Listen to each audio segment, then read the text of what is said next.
جیم خیلی لوس شده بود با این رفتارا بابام مامانم. مثلا یه دفعه من بابام تو پذیرایی نشسته بودیم، یهو حاجی من تو اتاق می‌خواست بیاد بیرون، هم که اومد بیرون کلش خود تو چارچوب در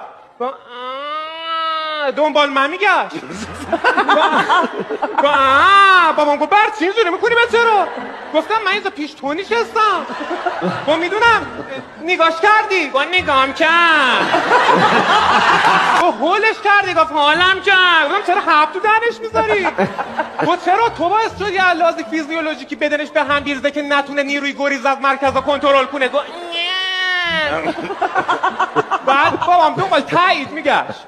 میگه به آقا جونم که گفت مگه نه آقا جون؟ گفت چی؟ گفت مگه این باعث نشد که لحاظ فیزیولوژیکی این بشه به هم بیرزه که نتونه نیروی گریز از مرکزات کنترل کنه.